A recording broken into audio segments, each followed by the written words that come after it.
Bali natapos na nga palang ayusin ang ating motor shop at i-repair kaya iaayos na nga pala natin ang mga pyesa. Bali isasalansan na nga pala natin yung mga kagamitan na pambenta natin dito. Natapos na kasi siyang gawin kaya ise-set up na natin lahat upang makapagbenta na ulit tayo. Kaya ano pang inaantay mo, punta ka na dito kasi isang black eye ko lang sa'yo, baka maibigay ko pa ng libre sa'yo rin.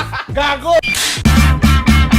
Atay na nga no mga kaboss, Tatang, today is another good day. Ngayong araw, ito na nga pala yung pangatlong araw na pag-aayos natin ng Boss Tatang Motorcycle Parts and Accessories. Bali, aayos na nga pala natin yung mga pyesa kasi tapos na nga palang ayusin at gawin itong motor shop natin. Dito ba nga rin pala yung pwesto namin sa may dati, niluwangan nga lang pala siya. Tapos ayan, may mga customer na kaagad tayo na pumunta kahit hindi pa tapos itong motor shop natin. Bali, may ginagawa na nga palang motor dito si Boss Justin. Ayan, dinayo pa nga pala tayo ni Bossing. Ito nga pala yung click na nagpapagawa. Tapos ito naman si Boss Jok natin, siya na lang pala yung tagakuha ng tools natin kasi dito nga pala muna tayo pumwesto sa may kabila. Bali, inaayos kasi namin motor shop, inaayos na namin mga pyesa kaya dito namin sila pinapwesto sa kabila para medyo maluwang doon. Tapos yung pinaghahakot naming tambucho dati, ayan, pinagbababalik na nga pala namin siya ngayon sa motor shop. Bali, dalawa na nga pala yung nagpapagawa ngayong araw kasi may dumating pa itong naka Mio 125 na to, aayusin daw yung motor ni Boss. Gusto daw mapatuloy yung mga motor nila kaya dinala dito sa may Boss Tatang Motorcycle Parts and Accessories. Bali, bukas pala magiging okay na ang ating motor shop kaya pwede na kayong pumunta sa mga naka-schedule at gusto magpagawa. Punta na kayo dito, tabi lang to mismo ng Any Crossing Fusion Gas Station. Bali, malapit nga lang pala siya dito sa may Arroyo University. Basta sa mga taga malalayong lugar, sabihin nyo lang Cabanatuan Nueva Ecija, tabi mismo ng Fusion Gas Station, Any Crossing. Bali, wala na kayong kaligaw-ligaw nung kasi ituturo na mismo itong motor shop natin. Tapos ito naman si Boss, taga malayo yan, dinayo pa tayo, i-upload nga pala natin yung pagkakagawa ng motor niya bukas. Tapos ayun, tapos na nga palang gawin niya kaya ito magbabayad na daw si Bossing ng bill niya at ang nakuha niya sa atin. Bali, maliit nga lang pala yung nagastos ni Bossing. Panoorin nyo na lang bukas kung ano yung mga kinabit sa makina ng motor niya. Tsaka malalaman nyo kung taga saan lugar siya. Tapos ayun na nga no mga kaboss Tatang, pumasok na nga pala tayo sa ating motor shop para kunin yung susi ng sniper kasi gusto nga daw pala tong bilhin ni Bossing. Bali, bebenta na nga pala natin tong sniper na to kasi hindi naman na natin siya nagagamit. Sobrang tagal din pala ng pinagsamahan namin yan. Sobrang dami ko nga palang experience sa motor niyan. Tsaka ayan, sobrang daming pinagdaanan sa akin din kaya agad-agad nang binayaran sa akin to ni Bossing at binenta na nga pala natin siya. Tapos ayun, naulan na nga pala dito pero ayun, diretso pa rin ang trabaho natin upang ayusin ang mga pyesa dito sa ating motor shop. Nagpatulong na nga pala ako kila kuya dito upang maalis ang mga kalat tapos upang maisalansan yung iba nating mga pyesa dito para matapos na. Bali, nasa bahay pa nga pala yung iba nating mga pyesa kaya ito lang pala muna yung mai-display natin dito kasi umuulan nga kaya hindi natin makukuha. Pinaayos na nga rin pala natin to kay kuya itong solar natin upang maging maliwanag dito pag sa gabi. Bali, gumagawa din pala kami dito pag gabi kaya ayan, kailangan namin ng maraming ilaw at malalakas. Tapos ayun, bukas nga pala opening na tayo kaya punta na kayo dito guys. Dito kasi yung hanap yung pyesa sa amin, mura ko lang ibibigay sa inyo. Ayun lamang guys, maraming salamat sa nanonood ng aking video. Chicken Bear out, Power Peace. Alam mo na, walang iba, punta ka na dito. Love you!